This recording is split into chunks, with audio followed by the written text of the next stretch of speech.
Right. What's good, brother? We're back. I'm Cody. I'm Carson. And we're the Twin Snakes Podcast. And we're sorry that we kept you waiting. It's pretty much all his fault. Yeah, totally my fault. Dude's always late. Yep, always flaking. Always rescheduling. Always going on trips. Trying to build a brand here. This motherfucker. How long has it been since we did one? 2 weeks or 3 weeks? Been about 2 weeks. Yeah. I can see you're already not heeding the advice I gave you about Sorry, I'm trying. That's cool. It's hard to keep it that close. Well, it feels good to be back. I think they'll appreciate it, whomever it is that we're talking to right now. Yeah. A lot of stuff happened over the past 2 weeks. Yep. I mean, what have you been up to? Let's start there. Nothing, honestly. I've been just working and... JC just chilling. Yeah, that's it. NMU. Yep. Word. It's actually funny because when I went to Connecticut for a wedding. Congrats to Dave and Caroline on getting married. Beautiful ceremony. But then he gave me a +1. I didn't use it because I figured like, well, I'll go there by myself and I'm officiating and, you know, probably some baddies there. So I don't want to have something on my arm already. You know, free agents. The free agent pool was whack. So I should have known. But then Dave mentioned like, why don't you just bring your brother? I would have, but I'm out of vacation time. That would have cost me money. Didn't cross my mind though. I didn't know you could bring your brother as a +1. It seemed kind of sugar gay to me, but a little bit, but but you would have had a good time. It was super fun. The Yeah. GPT boys were back in full swing. Doug didn't go, did he? Minus Doug. He was invited, but he wasn't able to make it. So unfortunately, but had a good time. Yeah. Obviously, the weekend before that was the big sales meeting thing. I don't know if I can really talk about that much. Probably not. Probably not the best idea. No. But I will say this. It was actually ended up being really, really fucking fun.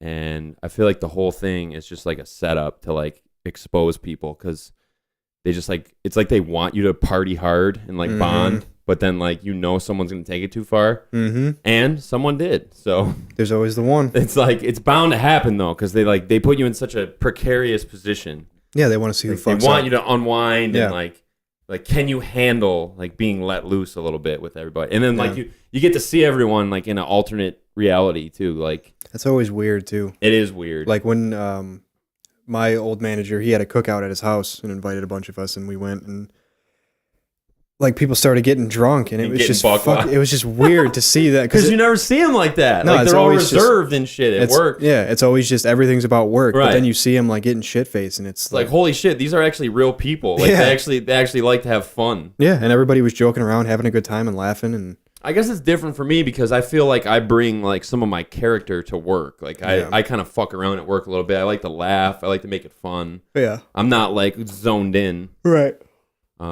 So, I mean, it's not that crazy for me to be wilding out, but some of these people, they don't say a word, and then all of a sudden they get a little bit of liquid courage, and they fucking are snapping in a big way. Yeah. I will say this. Both events I went to, NSM and the wedding, I brought my handheld camera, the very one that we're using right here, and several times thought about, like, recording some footage. Yeah. And I got to say, out of both of them, and especially if I combine both, I could have made a hilarious, like, vlog-style video, but I cannot get over the social hurdle of, like, bringing the camera out. It's tough. I feel like it would fuck the whole vibe up. Dude, there's a couple, like, guys that I watch on YouTube that are strictly vloggers, and, like, the one dude lives in New York City, and, like, I always think, like, imagine just walking around with that huge fucking stick with the camera on it, right? Just like talking to yourself. Pod. Yeah, just walking down the street talking to yourself. I couldn't do that. It's not even that. I don't mind that so much. That is weird, but I can talk to myself and like hold the cam and all that. But it's like when I'm in a situation with people that don't necessarily want to be on a vlog, or I don't even, what am I supposed to get consent forms for every person? Like that's true. You know what I mean? It's like I just feel bad. Like. And all like the fun stuff that happened, if you had been filming, it would have been totally different. Right. Everybody when a camera's on, I feel like I feel like at a certain point, like you get used to it, but I can't take the first leap with it. But I could have made some sick fucking vlogs out of the shit that went down. There was so much crazy shit that went on. Yeah. But it just seems odd. I hope someday I can figure that out. This one dude that ran, because we ran like a Tough Mudder at NSM, and fucking this guy wore like a GoPro strapped to his head for the whole thing. Nice. I bet that was probably pretty sick. That probably was cool. Yeah. I don't know. I love GoPro footage. I think it's awesome. Yeah, it's dope. I got to get one of those bad boys. For sure. Yeah. For sure, gang. Well, the last time we talked, this was before anything had happened, and our last episode went up, and it was okay. We kind of fell off views-wise.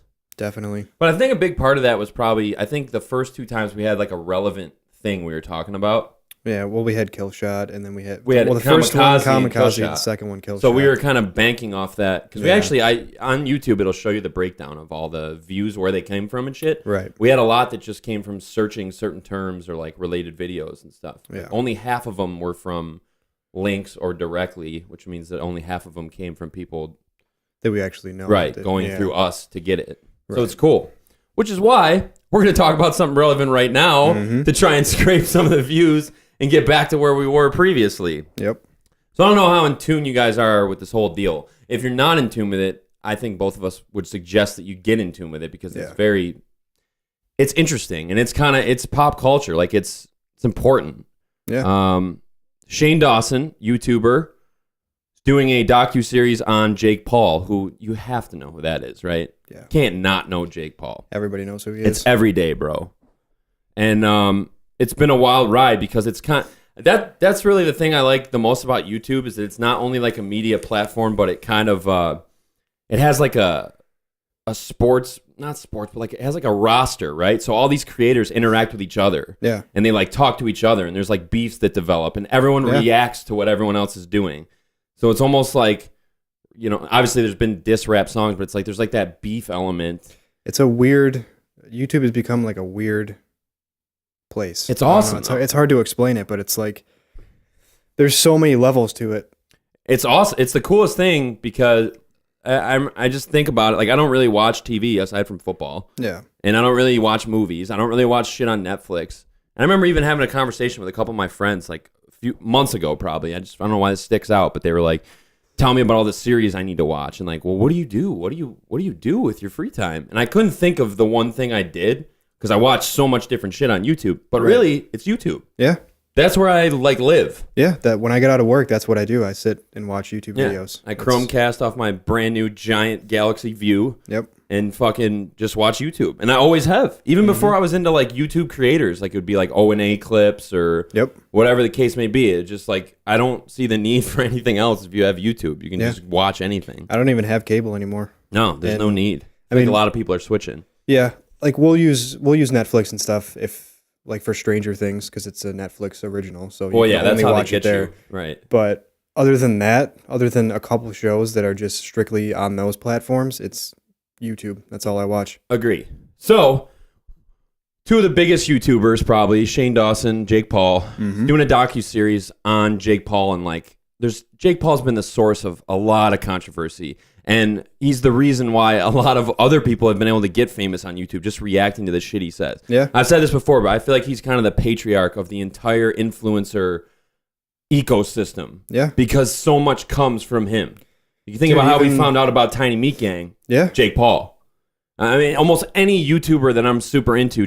Okay, here's a great example. Shane Dawson's been on YouTube since like 2007. He's an OG YouTuber. Yeah. Never watched him before until he covered Jake Paul. I had heard his name, right, but I never knew like what he did or anything like that. And yeah. And he's doing a hell of a job. I'm going to say like the reason why I feel like you guys should check this out is because it's really a well done thing, and it's like so dramatic.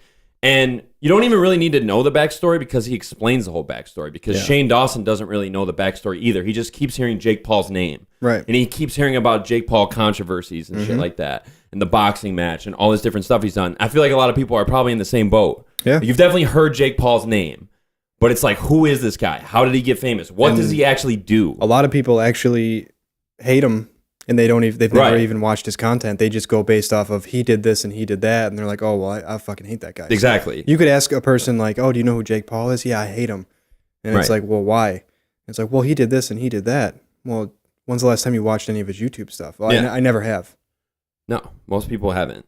So, point of the story being, if you pick up on the docuseries, what's it called? The Mind of Jake Paul? I think so, yeah. And the last two parts, it's like, what is it, 7 parts at this point? Yeah. There's 2 parts left. There's the interview with Alyssa Violet, and then whatever he finishes on. But it's cool because it just it takes you into the mind of Jake and like into his life, because obviously in his vlogs and everything else, he's portraying a character. It's no different than a TV show. Right. But people get it mixed up because it's on YouTube. So it's like they assume it must be crazy, but he's trying to be entertaining.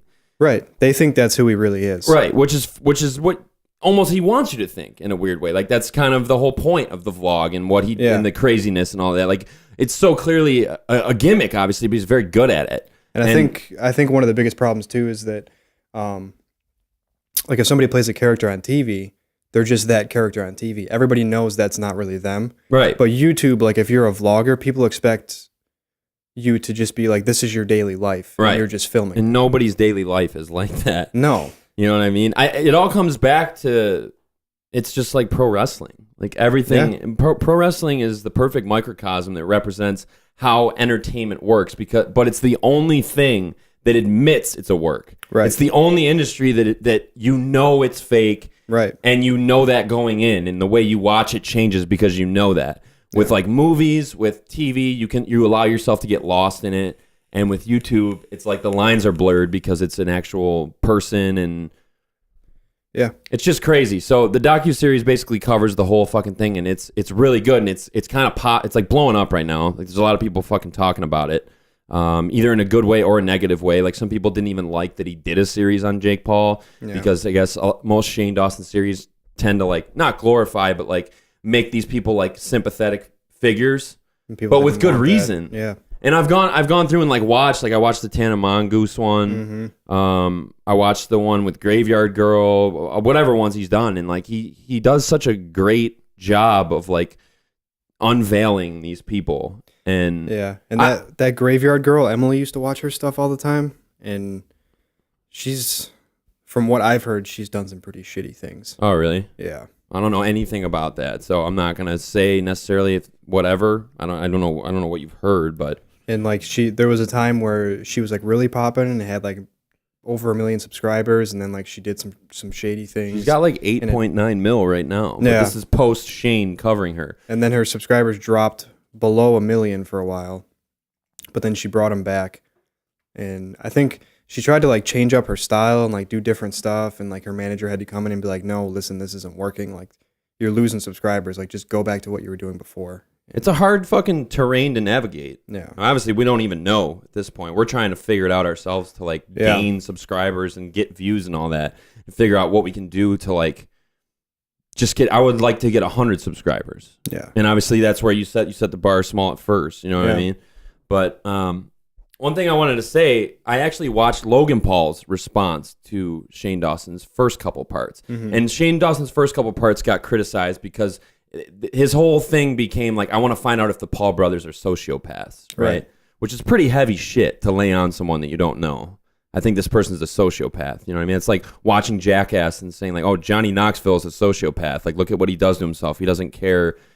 But it was a valid question to ask, and a lot of people wanted to know the answer. And right? I think people have a misconception of a sociopath. Like when you hear that word, people automatically equate that to like they're a psycho, like murderer. But that's not, like, you could be a sociopath and not be a serial killer. That's one thing that it actually cleared up for me what a sociopath was. I never really understood it, and I would sometimes refer to myself as such because I want to say this. Logan Paul's response video was amazing, in my opinion. I haven't actually watched it. I thought it was very well done. It was very smart. He took a great approach. Yeah. He complimented Shane's like cinematography and the research he did, but he called out like how he was doing the same things that him and Jake do. They were like, he was making it more dramatic, skewering it to make it more entertaining, right? And, overacting, things like that, which he definitely did. Like Shane's a YouTuber. Yeah. And he's gaining from this as well. His videos, they're getting like 20 million views in a couple of days. Yeah. And doing this series on Jake Paul is exposing him to a whole new audience as well, including us. Yeah. I mean, we never, you know what I mean? And I'll watch all Shane's shit now because I know he does a good job, but the only reason I checked him out in the first place was because of the series. But Logan, essentially what he says, Logan Paul, he explains that in his mind, it's not black or white. You're not either a sociopath or not a sociopath. There's a spectrum of being a sociopath. And some people might have tendencies or things that they do that make them sociopathic. Yeah. But it doesn't mean they're a sociopath. And I would have to say, I agree. Because on some level, I've thought about myself and kind of the things I do and the way I think about the world and thought maybe that I might be a sociopath. But now that I know what it is, I'm fairly certain that I'm not. Yeah. But I do have some overlapping traits at times. Yeah. You know what I mean? And I know somebody who definitely is one. you think? Oh, I was trying. 100%. See, that's another thing it made me think about too. Is like, who do I know that? I couldn't really think of anyone for sure. They're a sociopath to a T. They have no empathy whatsoever towards anybody. And that, like what the lady was saying in the documentary, like everybody that they interact with, there is no actual feelings for that person. It's just It's how what can they can gain. how can I use that person to get something that I want? I think part of being like, if you're really intelligent and you understand like how life works, you're gonna like manipulate situations to gain, right? Absolutely, yeah. And I think being a narcissist and being a sociopath have overlapping things as well. Definitely. So I would say if I was going to diagnose myself based on what I know, I would put myself in the narcissist category, not necessarily a sociopath. Yeah. Because, well, Clarabelle knows why I'm a narcissist. I'm sure you know why. I feel like, okay, I think they made this point in the series. And by the way, point of this all is watch the series. Like, seriously, watch it. It's so good. You'll love it. You'll love it. And you'll have a better concept of what we're doing. It's about Jake Paul. It's about Shane Dawson. And there's all the YouTube drama. It's about the YouTube world. But it's about, like, human psychology. And it's about, like, being famous. And it's about, all the different things that we're interested in. And if you actually are one of those people that dislikes Jake, because honestly, like, I first saw him and Logan on Vine. Sorry. I first saw them on Vine years ago, back in like 2013, and loved their stuff. And then when they transitioned over to YouTube, I was like, man, these guys are fucking douchebags. Right. Like, and I started to not like them. But they're businessmen at the end of the day. Right. And then after watching the Shane Dawson thing, like I started to feel really bad for Jake, because he actually really is just like a chill, like all around good person. Right. And he just gets this terrible reputation. Not completely. I mean, he's done some fucked up shit. But you got to remember, too, he does exploit certain things to make money, but that's the whole, that's what everybody that's what does. YouTube is. Right. And you got to remember, he was like a multi-millionaire when he was like 17 years old. That's tough. Imagine what you would do at 17 years old with $1 million. I wish I could relate. Yeah. Honestly. And that's another thing as well. Like, I think Jake knows that he's benefiting from this in a big way, because it's adding a level of empathy to him that's never been seen before. And what's cool about it is that he really has never let anyone in this. So this is the first time, you know what I mean? And he's been around forever. And this is the first time you ever get to see the real Jake Paul, where he's not in control of the content being delivered. And it was the first time you got to see that everything is fake. Right. All the drama, like, which we figured, anyone logical would figure that, but you got to remember his audience is mainly kids, so right. Like all the best part, I think, was when Nick Crompton was talking about the Martinez twins. Yeah. And he was like, dude, everything that Jake would do to them, like, they knew it was going to happen. It was all planned out. It was all fake. So like when they kind of flipped and started their own thing and like started going at Jake, it didn't make any sense. Well, the eye-opening part of that was when he said that all we would have had to do is just tell everyone that it was fake, and the Martinez twins claiming that we bullied them would have been over, because it would have been looked at as a work. They were participating in a prank. It was all planned. But Jake would have rather taken the heat and have people think that he bullied these kids than admit that it was fake and expose the business, basically, to use a wrestling term. It could have ruined his channel. Right. He didn't, and like that's got to be a tough thing to do, to be getting all this hate for something that you didn't do, and you can easily tell everyone why it's not true, but you choose not to. Like that's a tough cross to bear, man. Yeah. And definitely, I mean, I've always respected Jake Paul as a creator and as a businessman, especially, and as like a young, I hate to even say this word, but entrepreneur. But it's true. I've always respected him on that level, and I've always found everything that he's done to like be. He's one of those people you just can't look away. Like it's like a car wreck, Yeah. Like his music and everything. Like that was another thing too. When taken out of context. When It's Everyday Bro came out, I was like, this is the most corny shit ever. But then you come to find out that it was supposed to be that way. Yeah. It was just him in a studio fucking around, being like saying, I just want to flex and do all this stupid shit like all these other rappers do. And again, he could have just said that at some point. Right. But he chose not to, because just everyone was fucking talking about it. That video has like 200 million views. And just, it's like the main, it's like the go-to, it's like the biggest thing in YouTube that's probably ever happened. Yeah. It's every day, bro. Like, honestly, it really is. But nonetheless, you should watch the series. It's really insightful. It is just really about, and you're going to be able to apply like concepts from it to your own life. And plus now we get to put it in the title of our video, which is the most important thing of all. Honestly, like I said to you, it really did change my opinion on him. And it turned me into a Jake Pauler, and I never thought I'd. It definitely changed my opinion on him. Some of the things I feel like I already knew, but it was nice to see them confirmed. I just really have enjoyed getting to see the layers peeled off of Jake and see him in a light that I've never seen him in before. Yeah. I mean, dude, at the end of the day, I've definitely been a Jake Pauler this whole time. Like I mean, I've always followed him. I've always, anything he's done, I know about. Like I bought the fights. Like I think Logan's. I'm not on the full like hate Logan train though, because I feel like Logan also gets a really bad rap, and also gets. I feel like if Shane did this series on Logan as well, we would end up feeling the same way. Possibly, but like I mentioned to you last week, like even early on, I always kind of felt like Logan, like there was something off about him. Like he kind of just. I honestly feel like he's the smarter of the two brothers. And I feel like he's the better of the two brothers. Like I always liked Logan's stuff more. I found it less, even like how before Shane looks into it, he's like, I always found Logan to be more likable. But that would make him a better sociopath, though. Right, exactly. That's the thing. Because he's better at acting more what you would want to see. He's more charming, and that was one of the biggest points that the therapist made, was that sociopaths are usually like very likable right off the bat, like. Mm-hmm. And they attract a lot of positive attention from people. Logan's a guy, you watch his shit and like you just feel happy. Like, yeah, it's corny. Yeah. But like he's so high energy and like he knows how to talk. Like, he knows like when to smile. Like, right. He's a fucking genius, dude. I hate to say that about the Pauls, but I always found Logan to be smarter, definitely more intelligent. Yeah. I always liked Logan's, like, not that I like his music, but I always thought his songs were better. I always thought like the things he did were cooler.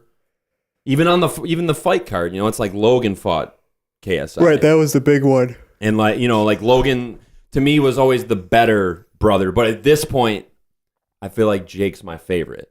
Definitely. And this is a concept I had to explain to someone before, because they were like, "Well, how can you say something's the best, but then something else is your favorite?" It's a personal thing. Like the best would be objective.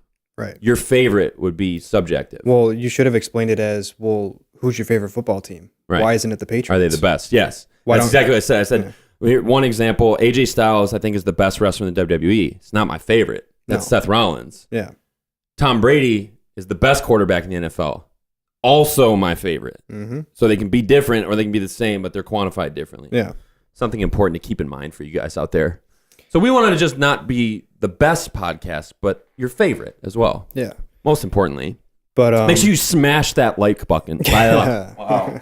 I fucked up. Oh, we got to restart. You got to smash that like button. Yes, please. That's what I wanted. And you got to get used to saying it faster too. You got to mumble it. I'm not. I need to go to fucking YouTube boot camp and just get this whole fucking thing squared away. But one of the things I wanted to talk about was their dad, actually, because he is a weirdo. I don't want to see a Shane Dawson docu-series on their dad, but I think he's responsible for a lot of the weird a lot of the problems. Yeah. And to me, he seems like one of those typical, like, I describe it as a football dad. Dude, you took the word right out of my mouth. Like, he was always like, he pushed them way too hard, and like, he was their coach on the team. Right. So you could tell, like, he's just one of those dads that's just like an asshole about it, and like pushes them. But not only that, I think he kind of played favorites with Logan. Well, and right. like Logan was his star, and then Jake always had to try to live up to that, but like never got the appreciation from his dad that he wanted. Well, Carson, you can relate to that. I mean, imagine being just look at the giant shadow I'm casting on you right now. Yeah, all right. We're gonna have to move the lamp over to this side so that you're just literally in my shadow. Dude, you're ripping that thing. You need to relax, dude. I officially stopped smoking cigarettes last week, so now this is all You're challenging Maddie Smoke. I don't think you're supposed to rip it every 30 seconds, though. No, probably not, but I don't care. You know why you're doing that, though? Because it doesn't feel like a cig. Like, if you had a cigarette and you were smoking it every 30 seconds, you'd be like, all right, I'd vomit, honestly. Right. But I just, because before I was hitting this thing while I was here, but then I was smoking cigarettes outside of here. But now I haven't had a cigarette since Tuesday, and it's only been this thing. So now I'm fucking. Have you ever felt that way about just like, I guess, being my little brother? Not really. No. I know that you don't. That's what's cool about you, because the other person. But like, not to get into our family drama, because we're not going to do that. But like, I feel like the other sibling. Oh yeah, family absolutely hates my guts, and not, that's so wrong to say. That's not true at all. But I just mean like extremely jealous though, 100%. But I never I don't ever sense that from your side. No, I don't care, and I don't think that. Like I think it's different. Like it's not like our family's like the Pauls at all, because it's really not. But like on my birthday, if I get just a basic cake and then you get a custom architect's cake, like I don't fucking care. Like example, though. I don't care at all. Like it's not that kind of shit's not important to me at all. But that's also why we're the twin snakes, right? Because you're not me and I'm not you, but we go together perfect. Right. Because you're more of you're like low key. Like you just like it chill. It doesn't have to be extra. Like it's just a cake, whatever. I don't give a fuck, whatever kind of cake. I got to get the custom designed, craziest possible cake you can get. Yeah. And that's I guess why it makes sense. I mean, I've heard it from other people, like growing up. Like I've had people actually ask me, like, well, why aren't you more like your brother? Like, why can't you be more like him? See, that's the thing. People that don't know us don't realize like how much we actually are. No, we have a very similar sense of humor and stuff like that. Our sense of humor is the same. You're the more charismatic, like outgoing one, and I'm just quiet and just, I don't know, just go through life. You're doing nicer my own thing. though too. Like you're like. Okay, back to Logan and Jake. Compared to us, like I don't ever feel like you would ever be manipulative or really be like a cunning. No, not really. Okay, honestly, well, I don't want to throw myself under the bus, but because I have like I don't know, everybody's got a conscience. Well, anybody that's not a psycho, right? Anyone that's not a sociopath. I've always thought this since I was a little kid. Like it feels like I have two. Like I have an extra one. Like anything that I do, like there's so much guilt associated with it. So like I can't manipulate people to do what I want. I can't like do the wrong thing. Like, right, because you feel super guilty. Right, and it eats away at me. And like I've always, like at work and at school and whatever, like I always go out of my way to make everybody else's lives easier, even if it means I have to burden myself even more. Wow. And I think I get that from mom, because mom's the same way. Mom was the same. She never says no. It's just no matter how tired she is or how much she's done that day. Like if you call her and say, "Hey, I need this," it's getting she done. just goes and does it. Like, and I think that's where I got it from. Yeah, I would say I feel like I'm pretty selfish compared to you. Like, maybe. I just really.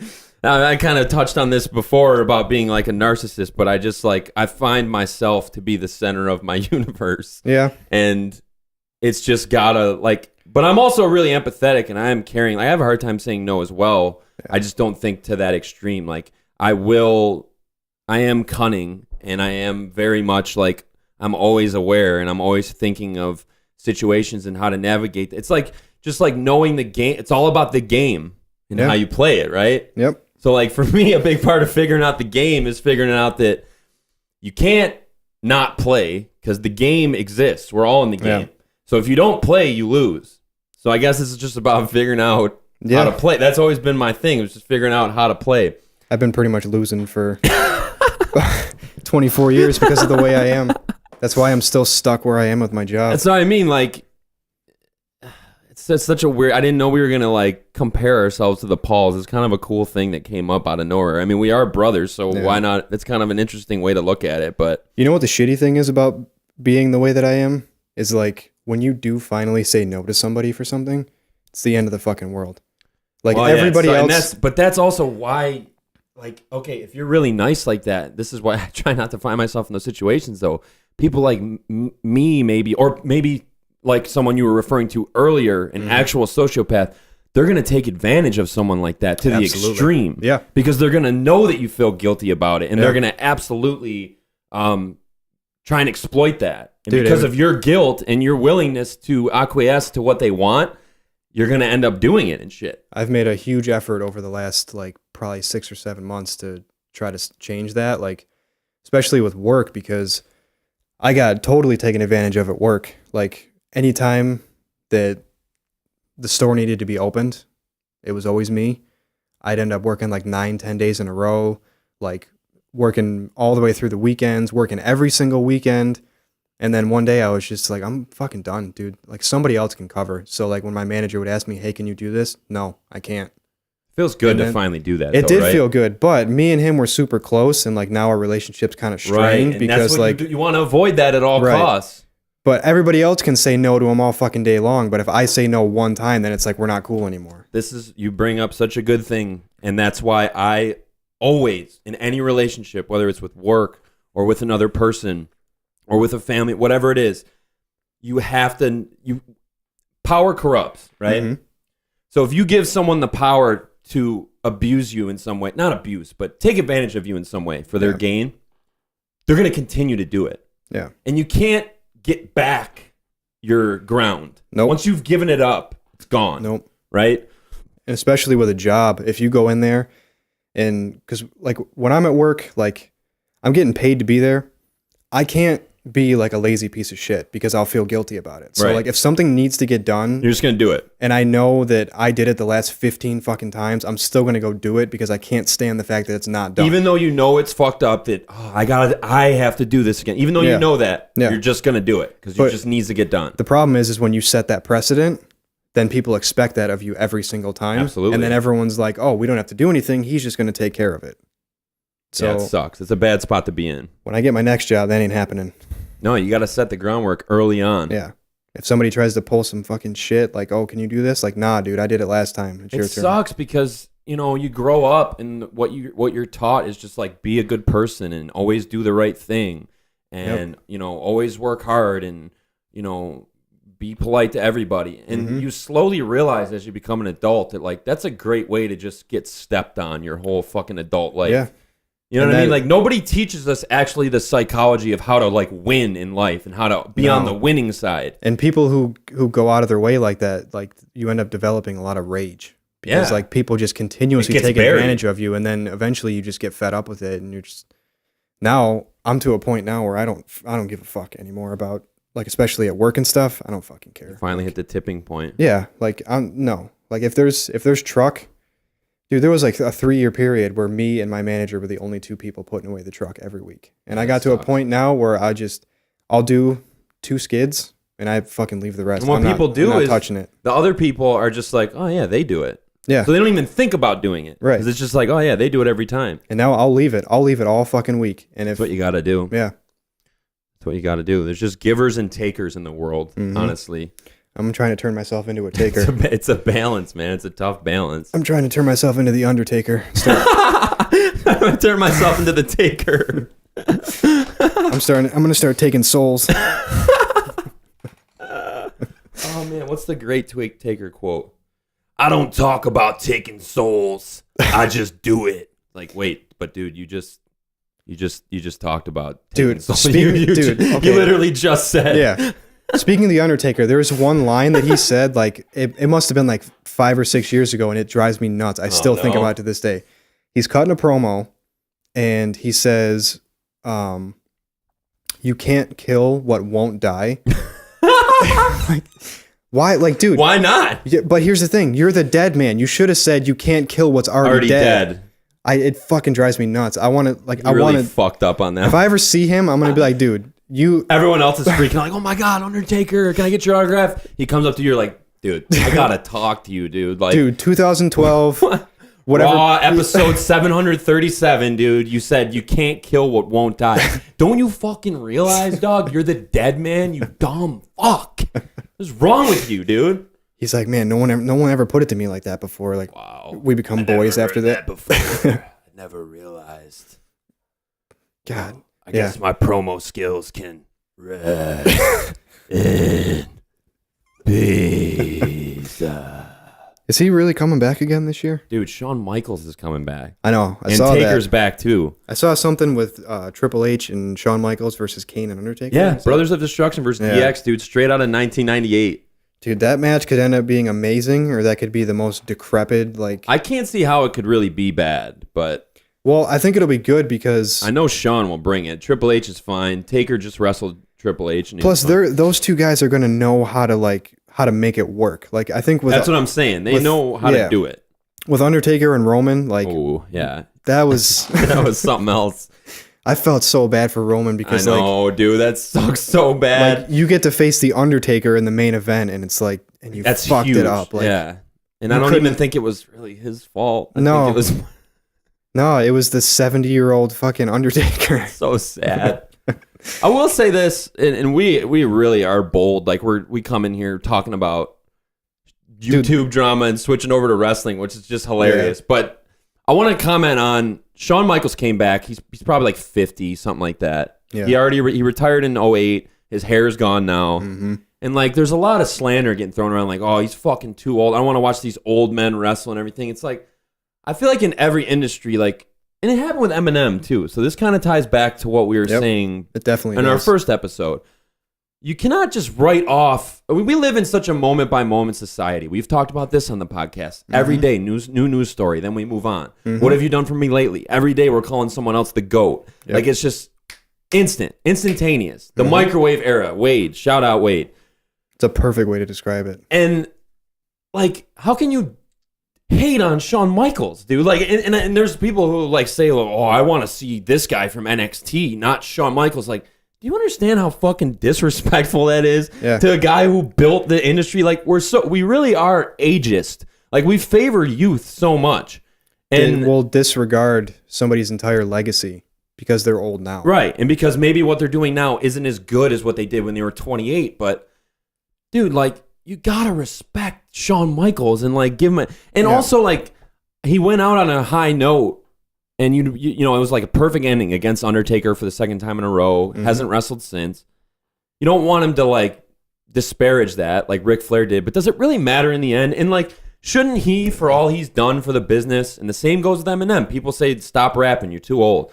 Shouldn't they get to decide what they want to do? Like if they want to keep doing their thing, haven't they done enough for the craft that you can fucking let it slide, even if you don't like it? Let them do what they want. That's what I mean, dude. Like, if Shawn Michaels wants to wrestle or if Eminem wants to make another album, who are you to say that it shouldn't happen? The difference between the two, like, I could kind of understand wrestling only because, like, it's such a physical thing. Like, if you're too old, it's just not going to go over well. He appears to be in amazing shape, by the way. Right. I think Shawn Michaels is going to be fine. It's Shawn Michaels. He wouldn't do it unless he was going to be fine. No, dude. There's no way. Arguably, like, performance-wise, the best wrestler of all time. I think he's the GOAT as far as a workhorse. I put Stone Cold ahead of him overall, but as far as being a wrestler, Shawn Michaels, like, talent-wise. Yeah, like the in-ring. Yeah. I mean, his promos are awesome too, but like in the ring as a worker, as what a professional wrestler does. He's the best seller I've ever seen. Absolutely. The way he sells moves is just look crazy. up HBK Hulk Hogan SummerSlam 05. Yeah. Just to punk his ass out. That's what I love about Shawn too, is he is deep down a asshole. Yeah, he really is. And he is really so there's nothing I love more than watching like heel Shawn Michaels from 1997. Like that's such a big inspiration for the man you're looking at today. Like Shawn Michaels, I put this on Twitter too, but he's the first thing I remember being like in love with and like obsessed with. And there's that picture that I'm sure we've all seen of me like holding the Shawn Michaels foam finger with the shirt on. That's my child. Like he was a god to me among men. And his asshole antics, I wasn't able to appreciate until later in life, looking back on it.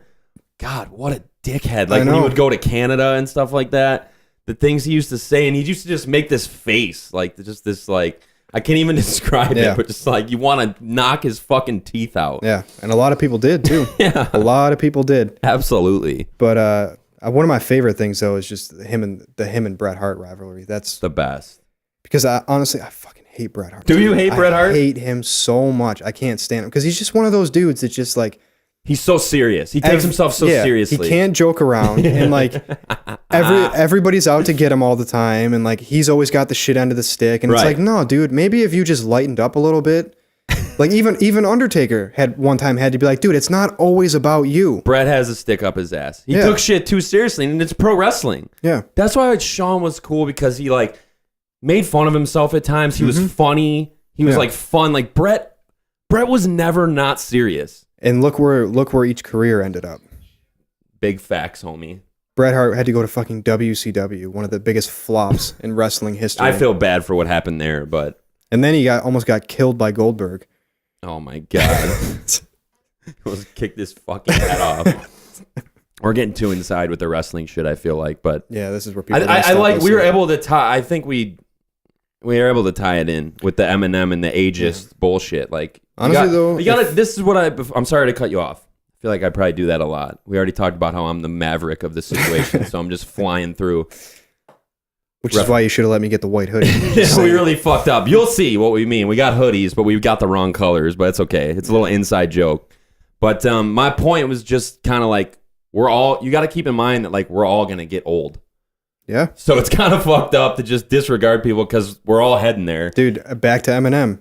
If you listen to his old diss tracks, he's always commented on other people being old. Yeah. Now he's the old guy, and he's got guys telling him that he's old. Kind of sucks. It happens. Kind of sucks. We're all gonna get old and die. You got to keep that in mind. Like, don't try not to flex your youth too much because you don't have it forever. Like, you can flex anything. I guess if you want to flex it, as long as you know it's temporary, like this is gonna come back to bite you at some point. If you want to do that, it's fine. But don't. Our big thing on the Twin Snakes podcast is don't discredit greatness and let greatness like carry its weight. Yeah. And speaking of greatness carrying its weight. Man, we're on point tonight. I want to talk about Odell Beckham. And okay, so anyone who's watching this probably knows who Odell Beckham is. He's on the Giants and they're trash. And Odell's like throwing hissy fits on the sidelines. He's doing interviews with Lil Wayne talking about how the team needs to step up and getting his quarterback. Dude, he got Eli Manning involved in a feud with Lil Wayne. Like, literally, he brought Lil Wayne on a press conference and Lil Wayne like said how Eli needs to step it up. Like, you don't do that to your quarterback. You don't do that to our First QB. of all, dude, if I was Eli, I'd be like, fuck Lil Wayne. Dude, who the fuck are you? Let me see you get out on the field and be a fucking QB. Right. You can hardly even stand. You're so fucking syruped out all the time. Been leaned out for decades. Yeah. So a lot of people are like, oh, well, Odell, he's being a diva. Like, he's distracting from the team, et cetera, et cetera. And that's been kind of a narrative that's been perpetuated. Someone on Twitter decided to, as they always do, try and stir this into some kind of controversy for clout, which worked because it got like 40,000 fucking... And it's, I'm not going to say it's race baiting, but it's very much geared towards racism. That's what he was getting See, at. he didn't say it, so I'm going to give him the benefit of the doubt, but it looked to me like that's what it was. It's a compilation of clips of Odell Beckham Jr. interspliced with clips of Tom Brady, and both of them acting very passionate and throwing their helmet and, you know, yelling at offensive coordinators. And it's like, well, one of them y'all say is a diva, and the other one y'all say is passionate about the game. Seems like a double standard from the media. Well, it is a double standard from the media. One of them is probably the best football player to ever live. Yep. Definitely the best quarterback to ever play the game. His entire franchise is based around him. He's the cornerstone of the franchise. It's been that way for 18 years. And just like your job that you work at, the more important people get to get away with more shit. Yeah. No one's saying that Brady doesn't act like a diva sometimes. And no one would say that Odell Beckham isn't passionate. It's clearly coming from passion. Right. However, you have to be established in your role and be valuable. This is the same thing I always say. Does your value outweigh your negatives? I'm going to give a personal example. Everywhere I've ever worked before, I've been fucking 15 minutes late for my shift every goddamn day. Literally, I'm not making that up at all. That's another huge difference between me and you. I get there 15 minutes. I get there 15 minutes early every day. When I open, like if I have to open at 7, I'm there at like 6:15. Dude, people who do that blow my mind. I can't even fathom that. That's so mind blowing to me. But okay, so late every day, always have been, always will be, and I make no bones about it. Anytime I've been asked about it, like, oh, Cody, you need to start getting here on time. I'm like, dog, it's not gonna happen. So you need to just either work with but I feel like always, and this might be selfish, this might be narcissistic, the roles don't apply to me. I know what I am. That's why I say these things. But I've always felt like the value I bring and the fact I'll stay 15 minutes late every day, that makes it like they can forgive it. Okay. Now, if I didn't bring any value and I did that, couldn't they just get rid of me and be like, well, this guy... if you sucked at your job and you were showing up late every day? So if Odell Beckham was the cornerstone of the Giants franchise and they relied on him for everything, because he's not, Eli is. He's their most talented player, but a wide receiver position, you don't impact the game the way a quarterback does. No, And the quarterback is always most important. Yeah, absolutely. In the game. And certainly he hasn't even done a fucking ounce of what Tom Brady has in the NFL. No. So it just goes back to the psychology of life and how things work. If you provide more value, you can get away with more shit. Mm-hmm. It's not about, in this case, I don't think it has anything to do with being white or black. If Odell meant as much to his team as Brady does to the Patriots and has as much of a backlog of success, they wouldn't even care. They wouldn't be calling it a distraction. No. But also, Brady would never walk off the field before halftime. Like, Odell literally left the field and went to the locker room while the Giants were still on the field. And what's happening is, I love Odell Beckham. I think he's amazing. I think his catch against the Cowboys that got him famous, I don't know if you've ever seen it, where he like literally reaches back. I've seen it. Best catch of all time. Mm-hmm. And he's incredibly talented. And he's very charismatic and cool. But I feel like his negatives are starting to outweigh his value, which is the last thing you want to happen, because that's when you can get called a diva. That's when you become expendable. That's when it becomes not worth it. It's not worth it anymore. That's when people don't want to deal with you anymore. Kaepernick's another great example. Yeah. It's like, could he help some of these teams out and be a good quarterback? For sure. But there's so much baggage with it that it's like, well, we don't want to deal with that. Dude, look at what happened with Nike. Imagine if an NFL team actually signed him. Like, people would lose their fucking minds. It would be insane. I still love the idea of the Bills signing him. It would be so sick. It would be so sick. I got to tell you, too, just as an update on our earlier episodes with Peterman, Josh Allen got hurt in the third quarter. Oh, boy. Peterman came in, dude.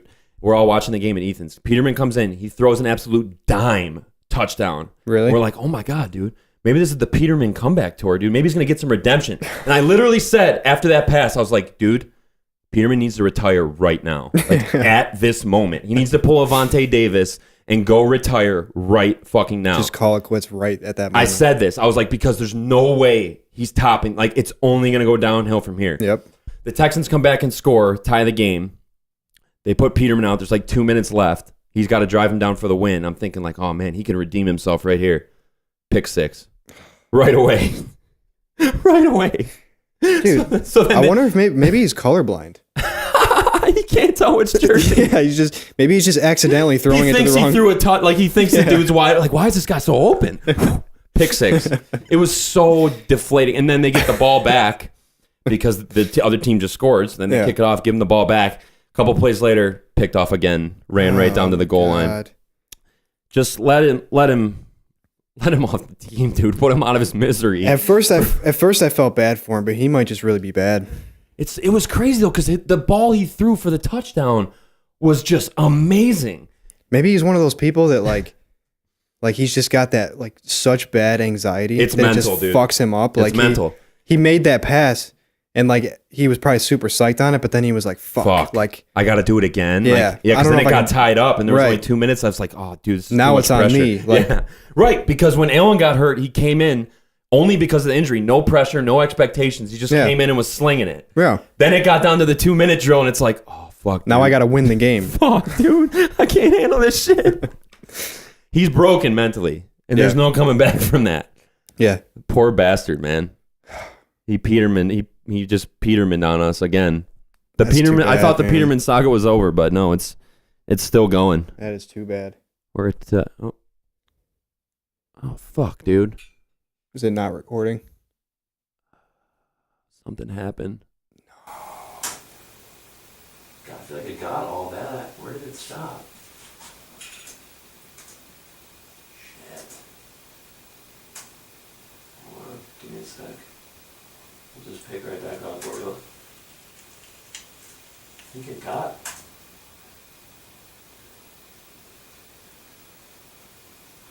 Alright, we left off at.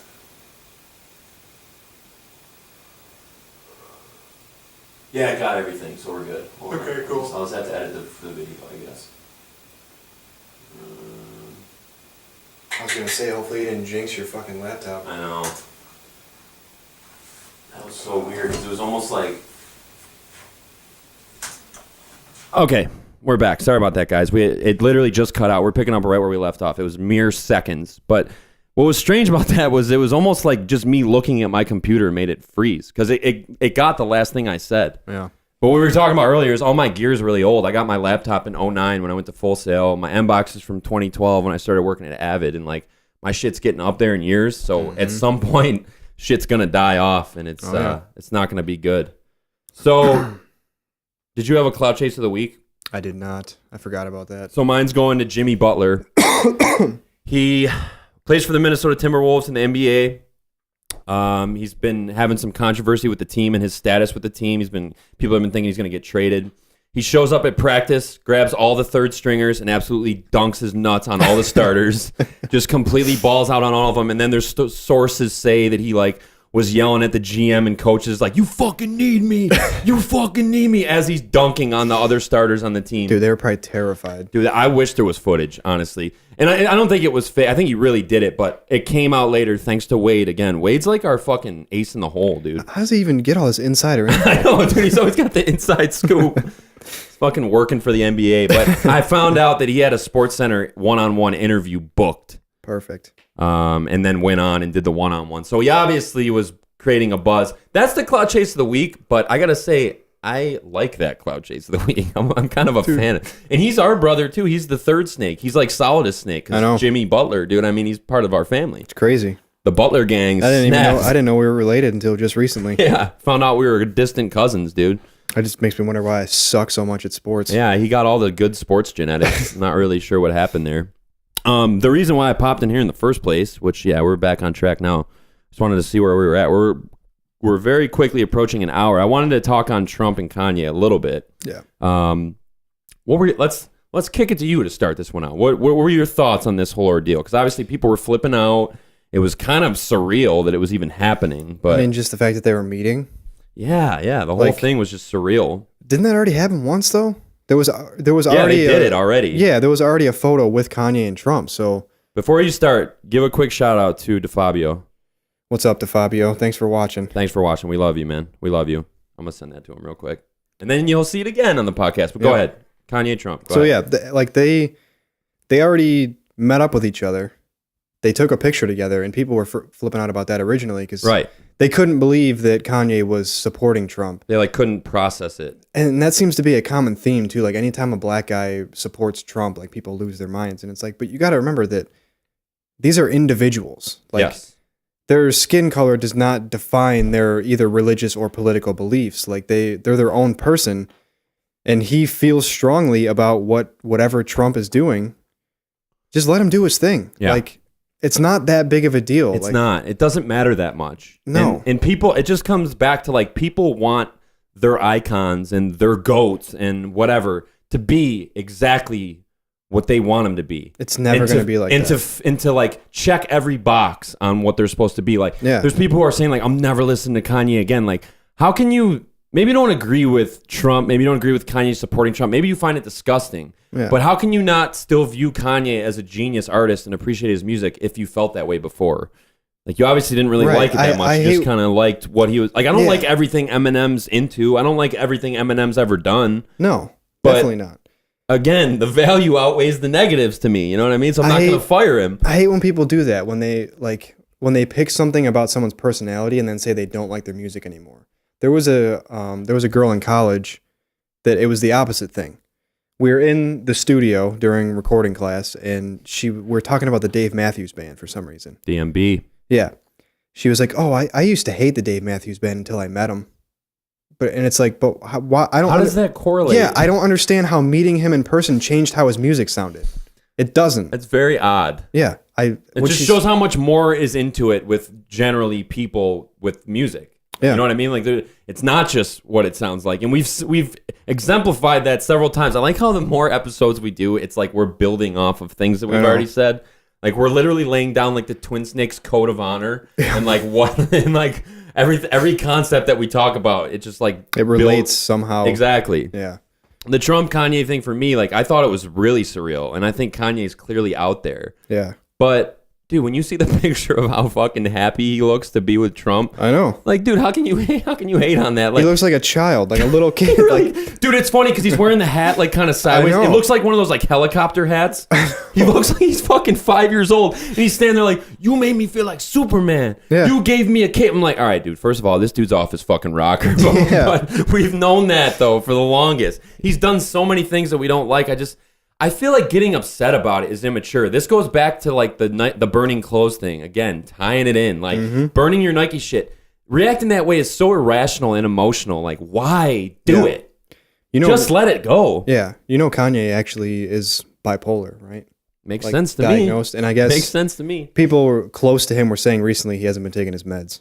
Well, So- he looked like someone who isn't on his meds, dude. To me, I'm not a doctor, obviously, but when I saw the look in his eyes, dude, there's a picture that I tweeted of him just like he's on one of his highs right now. he is fucking manic AF. Yeah.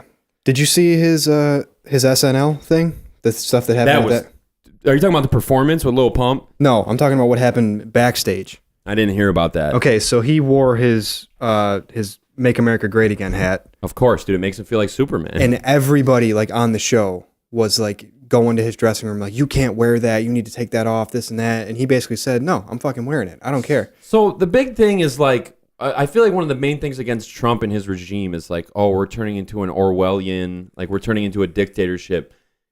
Isn't telling people what hats they can and cannot wear, isn't that kind of like 1984? Like, Yeah. Isn't that kind of dictatorship level shit? Yeah. Like, you're basically branding this hat.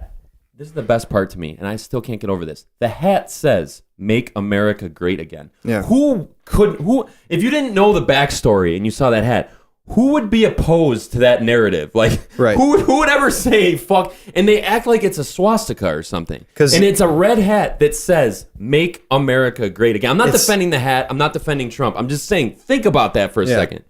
That's wild. And you're telling people, like, what they can wear and what they can. And it really bugs me, like, if someone feels a certain way politically, like, you ostracize them from society. Oh, they're canceled. Yeah. Done with him. He's done. Yeah.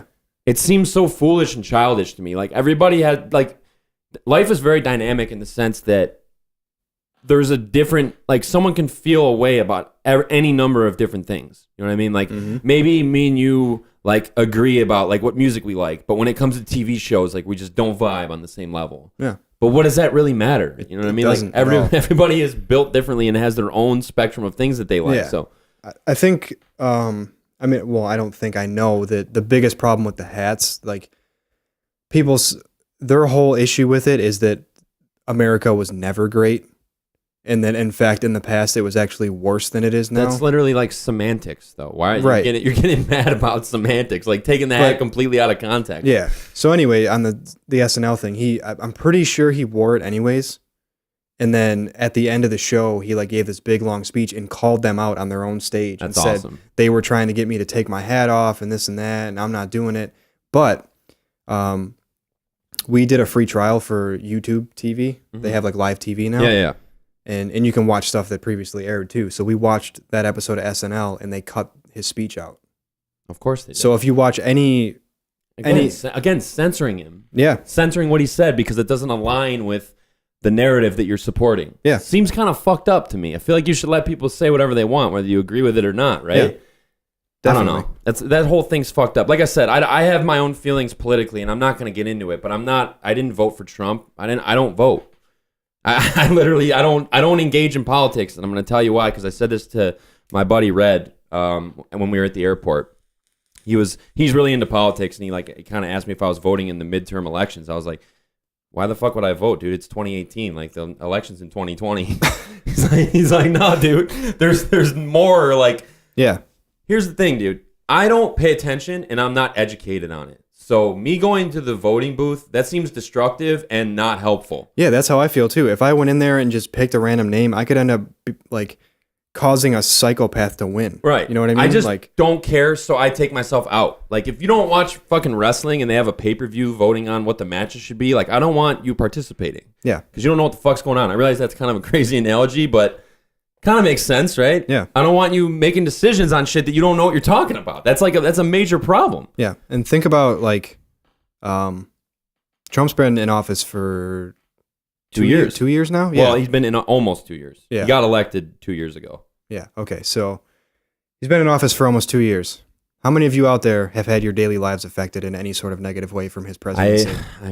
I can't think of a single thing that and that's a very common thing that's brought up, but it's so true. I know. It's so true. And I feel like all the panic and hysteria about Trump winning, like, yeah, it was wild. It's probably the biggest upset I've ever witnessed. I thought Hillary was a shoo-in. It blew my mind that he was even running. And when he got elected, my mind was even more blown. It felt like we were in like a movie. Still does sometimes. Yeah. But I just kept thinking, like, I've been through, I think, 3 or 4 presidents since I've been alive now. Mm-hmm. And I know none of them have been Trump or someone like that, but I don't think this is going to change much for me, really. No. And I know, of course, well, you guys are white males, like nothing changes for you, whatever. Just save it. We're not even gonna go down that road. Mm-hmm. That's fine. You can think what you want, I guess. But yeah, I don't know, dude. Yeah, I mean, I don't support Trump. Like, if I don't either. If I was going to vote, it wasn't going to be for him. Right. But at the same time, like, it's not affecting Doesn't really my matter. daily life. Yeah, it's The only thing that worries me is that he obviously like doesn't realize that certain things shouldn't be said. Right, he's a loose cannon. And that makes me nervous only because like there are other countries out there that probably would like nothing more than to like fuck us up. Yeah, for sure. So his bravado is not. That makes me a little nervous because I could see him saying something to some country that has a lot of fucking nuclear weapons, like basically fuck you. I can see why people like his swagger though, because kind of I feel like growing up here, the whole thing about America is that like we know we're the best and we're not afraid to say it. And like he kind of acts like it. He goes into these meetings with his big dick swinging around, like exactly. just like come at me. You know what I'm saying? Yeah. Like we'll fucking drop the nuke, kid. Like don't even fuck with me. And he said that multiple times. He's Come literally see us. He's literally said like so and so better watch what they say. We got nukes. Like he's literally said stuff like that. You gotta respect the balls on some level. Like he's like on some street level stuff. Like he's just fucking savage. he keeps that thing on him. He does, dude. That red button. Yeah, he keeps that thing on him. That with Kanye, it's just like I don't necessarily agree with him. I don't even like all of Kanye's music. I don't agree with everything Kanye does at all. There's a lot of things he's done that I disagree with. But I respect him as an artist, and I realize his contributions that he's made. Again, it comes back to respecting greatness. That's what it comes down to. But I also respect his willingness to be an individual and isolate himself because he's a smart person. He knows what the reaction is going to be. Yeah. And for him to follow through and double down, I respect that personally. And to have people that were very close friends of his in the music industry like turn their backs on him, and he's just like, whatever, like, this is how I Fuck feel. it. If you don't like me, too bad. This is how I feel about it. I'm staying true to myself. Anytime someone stays true to themselves, you got to respect it, right or wrong, for worse or for better, for good or for evil. I love that we fucking ended up doing that. Yeah. That's so funny. Like, guys, we've never talked about that before in life ever, I don't think. Have we ever had that conversation before? No, never. Not a single time. It's been 24 years of being brothers, and it's never been talked about. It took the Twin Snakes podcast to pull it out. Well, it took the Paul brothers to pull it out. Right, the Paul bros. If they didn't exist, this conversation may have never happened. Podcast might have never happened. Yeah. Well, the rise of the Pauls. a lot of that goes to Eminem too. Eminem is the reason why. We stand for Eminem only. And that's what we stand for. Everything else we like, but yeah. And I stand for Jameis too. But other than that, TMG definitely influenced the podcast. and we stand for TM. All right, so maybe we don't just stand for Eminem. All right, we stand for a couple different things. Yeah. I actually I showed Noel Architects on Twitch the other day. He said they were dope. Nice. And he's not. I didn't know if he liked anything like that. He's not usually like a metal person. He said he'll like listen to it occasionally, but he appreciates it kind of. It's not really his vibe. Yeah, so I sent him that. He said it was dope. That's awesome. Yep. Yeah, so Carson's really tight with Noel Miller. Yeah, we're boys TMG, now. We're actually moving in together next month. He just watches his Twitch streams and fucking hits him up with shit. Dude, I don't know what it is. Like I used to think that was weird. Like it is weird, but he's just entertaining, so I'm sure he makes it fun. But just watching somebody play video games, but I don't. It's super fucking chill and just relaxing. When you break anything down, it seems weird. Yeah. Right? Like even every Sunday, sometimes even Saturday for college, I'll sit here and watch football. And I'm literally, if you take the content off the screen, I'm just sitting in the same spot with my eyes glued to the same exact spot for hours. Yeah. Watching other people do physical shit. Yeah. It's kind of fucked up. If you break everything really down weird. like that, it's like, why am I wasting time on this? But I don't give a fuck because I like it. It makes me feel good, dude. Like I gotta watch my Bucks fandom is borderline sick. Like I need therapy, honestly, for it. It's a sickness. Yeah. Well, it's down with the sickness. I've thought about that with stuff though before. Like anything is like if you play a video game, you can say the same thing. It always has the same effect on me too. Like if I'm doing something and then I start thinking like that, like this is actually really weird that I'm doing this. Then it's like it almost like makes me depressed because it's like, well, now I don't want to do it anymore. Comes back to ignorance is bliss, dude. Yeah. You don't want to be so aware that you can't fucking enjoy shit anymore. That sucks. Yeah. That's why all you people out there that are trying to be so woke, it's a dangerous path. Stay asleep, it's a very my guy. dangerous path. Catch some Z's, dude. Yeah. Once you take that red pill, there's no going back. Nope. The depression and the anxiety sets in. It's over. Yep. That's why when you're a kid, you're just happy all the fucking time. Yep. I mean, not all the time. Shit upsets you, but it's not real life shit. No, it's not like existential crisis shit. It's like, I want this toy, but I can't get it. Right. Yeah. And then you're over it. Yep. Because you're not thinking about life. You're just living. God, I miss that. I think about that all the time. I think about back, even up until high school, like even all through middle school, I was like that. Like I just lived my life. And about being a kid too, you're like, it wasn't until high school that I reflected on past eras and how great they were. Yeah, definitely. Because you're just living, and every time it keeps getting better, keeps getting better. Everything was good up until I got to high school, and that's when I started thinking about it. It reaches a point, and then you think back, like, wait, dude, middle school was so dope, and then it's like, well, now I'm missing like a foregone era. Like that's what causes depression. It's just like there's a dumbass like cliche phrase like living in the past, depression, living in the future, anxiety, living in the present, happiness, whatever. That's impossible, though. Right. You can't. That's sugar. People who try to push that all the time, you can't live in the present because, like, it's impossible, dude. You're always going to think about shit that happened before, and you have to think about the future if you want to like live a good life. Yeah, and like if you just live in the present, you're going to be 50 years old one day and be homeless and broke and like and a drug addict, have nothing. Yeah, right. But yeah, I have two different groups of friends from school, and when I see them, like we always talk about how great middle school was and how that was like one of the greatest times of our lives. It really, how we wish we could go back to it. Like same, the Du Bois were thriving in middle school, dude. Right. We ran that shit, and like we talk about it to this day, and like that's where our friendship started. Yeah, everything's based on that core foundation. Yeah. Someday, when I'm 37 and you're 34, we're gonna be looking back and be like, when we were doing the podcast, just talking shit. And you just had your apartment. Maybe we'll have kids at that point, and we'll just be looking back on how great life was. We were just sitting here fucking ripping the jewel, loving life, watching Jameis Winston tear it up, watching Eminem tear it up. Yep. The Paul brothers were kings. Everything was the GOAT back then. No, it sucks. And it sucks because we know that's going to happen. There's nothing we can do about it. What does the red light mean? It means it's dead. Got to charge it. My jewel's dying, guys. And we're dying out too. I feel like, what do you got in here? Tobacco? Yeah. Same. Anything else, dude? I feel like this is a good ass fucking. I don't want to pump it up too much because maybe it sucks, but no, it was good. I feel like this turned out fucking great. I came into it kind of thinking like, because I was kind of, how the last episode we did, you were feeling kind of off with your anxiety and stuff. That's kind of how I was. I guess today, that's why there's two of us. Yeah, we got to prop each other up, dude. Yeah, we got this. We're in this together, bro. I would say that like I feel good about this one and it went well, but like I'm thinking our schedule.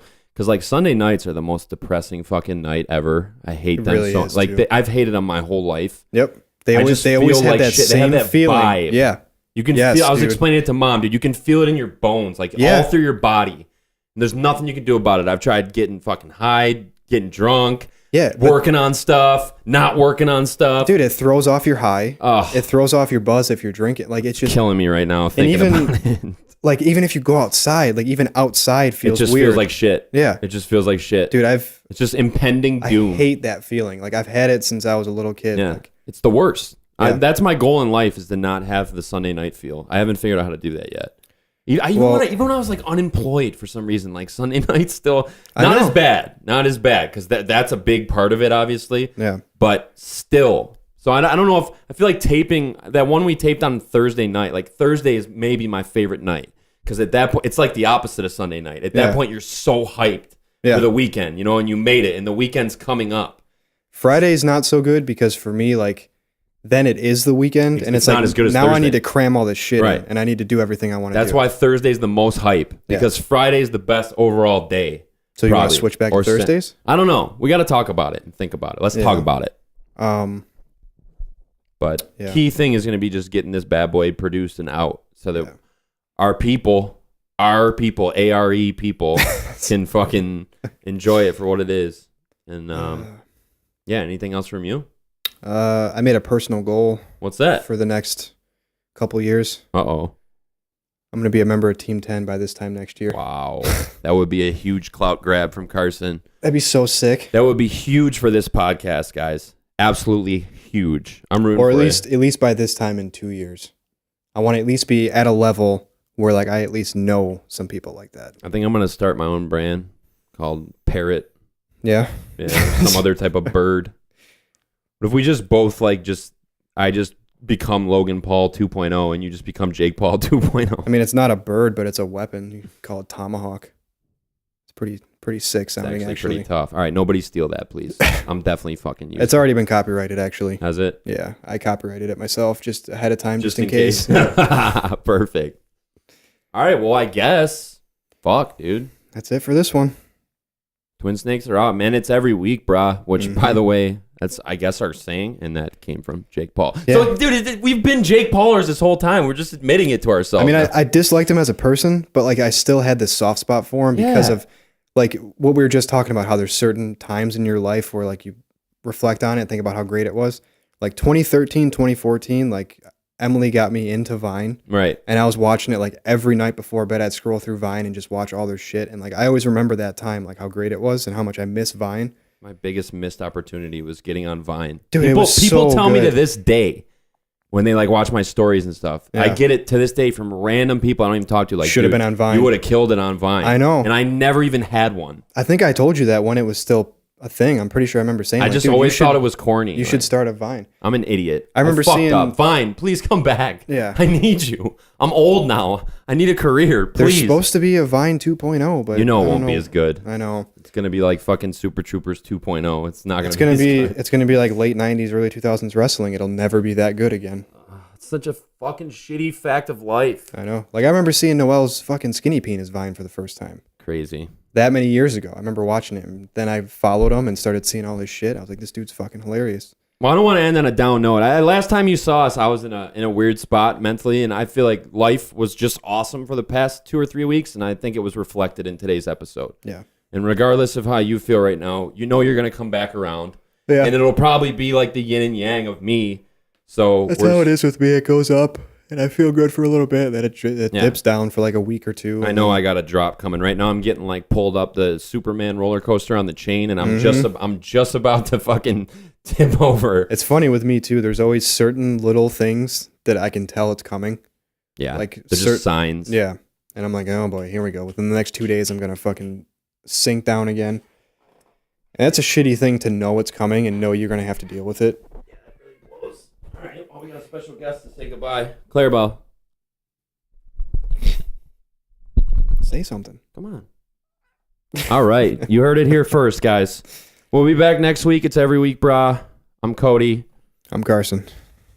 We don't need to tell you the rest. You know what it is. Y'all know what it is. It hurts to do it. I'm not gonna lie. It's very cringy. I can feel it in my gut. When Thanks for joining us. Hit the thumbs up, please. It really does help. I swear to God. So just click the fuck. It's a fucking button. Yeah, and if you guys, it's right there. It's literally right there. Yeah. Or wait, is it over there? I don't remember which side it's on. I forget. The subscribe button. It's on one of these sides. All right. So click the button and help us out and comment too, assholes. And if you want to just, when you go to bed at night, just turn your computer on and put this on. That would really help. Loop it over. Put it on and over. loop. Yeah, get us that watch time up. Yeah, that'd be cool. Thank you guys. You guys are the best. We'll see you next week. It's every week, bro. Twin Snake Podcast. We out. Later.